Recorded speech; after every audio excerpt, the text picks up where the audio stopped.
like to bring in this old analogy that, I mean, it's not new, but I think it's very important to think about this. They used to say that the new management was the jazz band structure, right? So if you have like a free jazz band, there's not one leader. There's depending on the context and the moment, you know, the trumpet will take the lead, or the drummer, and so you have this fluid distributed leadership. And I think that's an important notion, because we cannot be completely against hierarchy. There are skill differences, there are wisdom differences, and I think that the idea is to create an organization that is flexible, so that rather than leaderlessness, you achieve leaderfullness. The capacity, according to context, for the right people to be able to take the lead for the moment. And so if you look at the history of humanity until 5,000 years ago, this was pretty much how things worked. So if there was a war, and they had wars, there would be a war chief. Why? Because your life is at stake. You want a person in charge that knows how to conduct battle. You don't want to discuss, with people who don't know how to do this, right? But then after the battle, the person went back to his farming gear and was just a farmer. And then the shaman was somebody who had studied and plants and from a teacher. So, and they had all these techniques that constantly redistributed.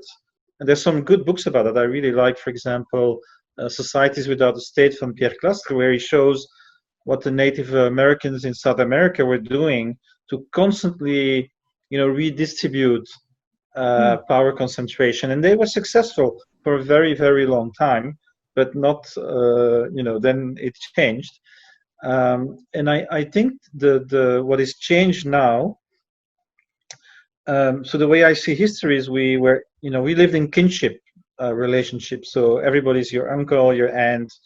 You live in small villages. You can talk about everything and solve your issues through dialogue, and the elders coming together.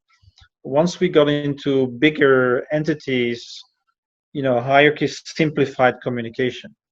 And I think the big anthropological revolution of networks is the capacity to create small groups that are outside of a particular territory. So we can now have small group dynamics and work together, in a non-territorial scale.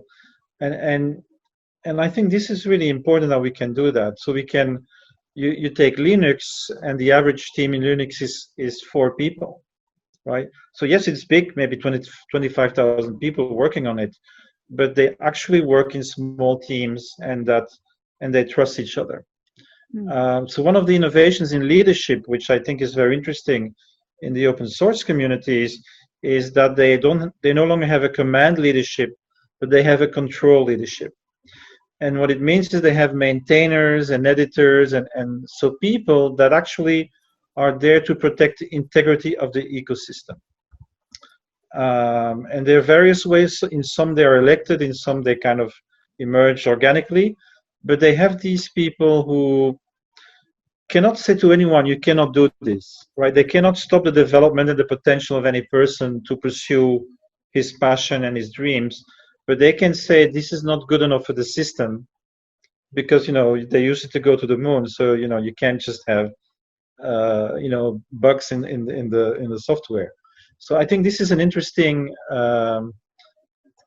evolution of the notion of leadership, because I always also think that if you go too flat, you get different problems.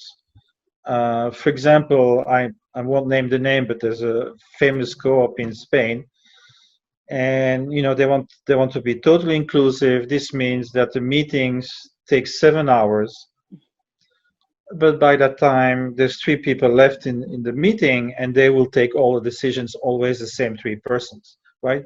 So something that appears to be very democratic and inclusive isn't necessarily because of these dynamics. And in that case, it's better actually to say that there is a leadership, there is responsibility, and there are roles, and these people have responsibility and can be, can be accountable for it, right?